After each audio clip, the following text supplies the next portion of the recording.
This is Scribble from the boards, and I'm going to be playing the yellow Protoss. And we're going to get the recording, the replay started in a moment. We're going to count down to it. So if you are listening to the MP3 on the count of one, go ahead and click start. We are playing at faster speed. Okay, three, two, one, start. Okay, I'll just start out by saying that I had a plan for this. This was the first match, and I had practiced this plan like a play. Uh, so I actually had an idea coming into this game with my build. It was kind of a non-standard build. How were you approaching this game, Craig? I had zero plan because I had read all your comments on the forum about how bad you were, and and then right before the match, I saw the comment saying, "Well, actually, I'm in bronze. I have a decent rating. I played, I'm about even. I have a decent win-loss record." And I was like, "Well, maybe I shouldn't tip my hand too much and play like Terran or Zerg. I'll play my main race Protoss." But yeah, I had zero plan. Well, I'm actually glad that you played Protoss because I hate this build against Terran. It still works, but right now over on my side of the base, I'm doing the double gas trick here. I want to get my pool before I get the Overlord, and I find that the extra two drones there come in very handy. One of them I'll use to build a spawning pool early because Oh, you did both gases. You yep. did the double gas To trick. me, if you're Okay. going to do one gas, you might as well do both. Mm-hmm. Yep. Yeah, and I'm if you look at my base, you can see me with the pylon and gateway, sort of a pseudo wall. I don't like to fully wall off. I think that just narrowing the gap there is good enough. Well, You can just get like one zealot in there to sort of block people. right, and then since you can't get surround on the zealot, that makes them very effective at the beginning. And I've learned with Zerg that attacking so many times, I just keep running into these wall offs and getting slaughtered. Eventually, you start to learn that you got to take a different approach. And that's typical. What I'm typically seeing is a wall off, just like you're doing right now. Yeah, yeah. And what I did notice in this game is that you don't scout at At all. all, ever. And ever. I never scout. At first, it was because I figured I don't recognize the buildings. I don't know the significance of the buildings. So scouting just to scout, I'm not really going to garner much information. Now Mm, that's changing a bit as I get more info about the game, but still, I prefer, especially with this build, it's all about the economy. I don't want to spare that probe. So I wait and pop a couple Zerglings, and I'll use those to pseudo scout, at least look for an early rush. yeah, it's actually, I mean, I sometimes I don't even bother scouting against Terran, but Zerg, it's fairly important just so you get to see like an early pool or something that's going Well, yeah, on. the dreaded six pool. How would that have Yeah. been for a first game to post for the tournament? Well, I figured you'd be a bit of a better sport than that, so I wasn't too worried. this is Um, this is almost the early mid game equivalent, to be honest. What I did to you.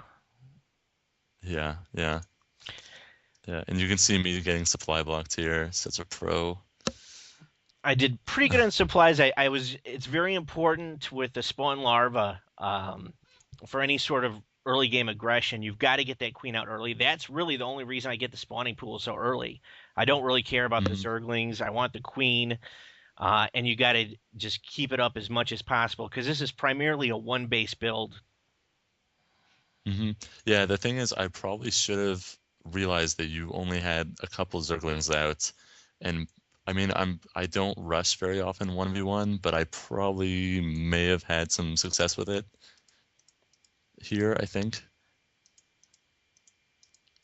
Let's see, and looking, and I waited till my zerglings came out to chase your probe away to build my roach warren. At this point, you hadn't scouted my roach warren yet.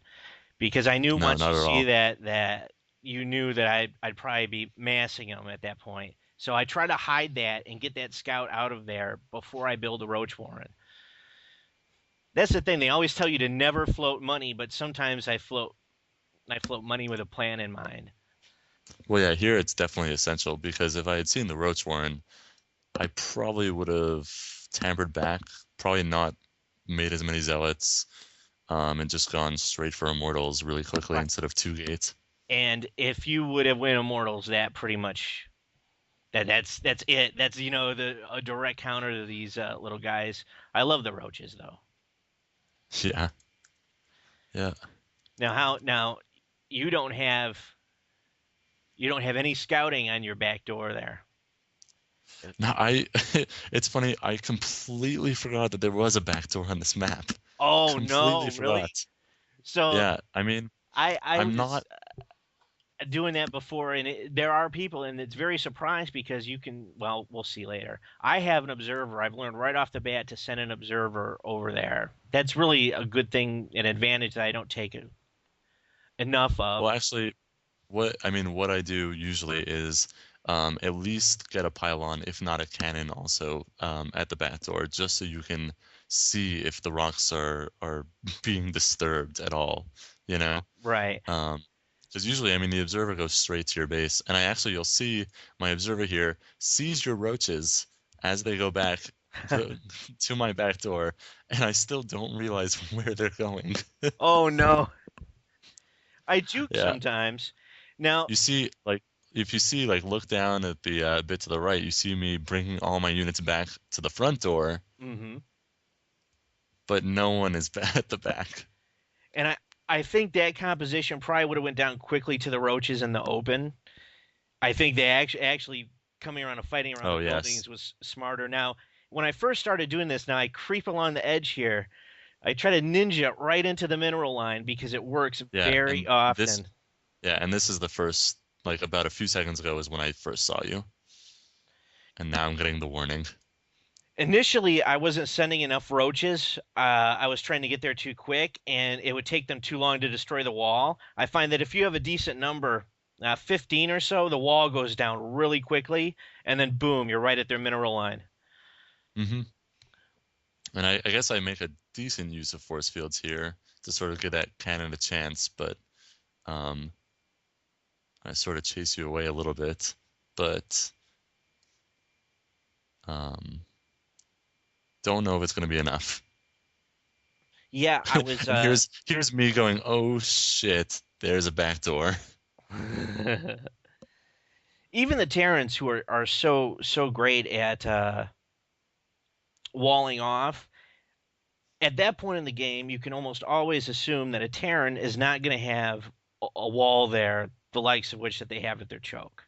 And it's a wider choke, so it's really better in all regards, unless they have siege tanks. Hmm. Yeah, yeah, definitely. I see the immortal there, and immediately I'm like, oh man, he's going to start massing immortals now, and I know that I have to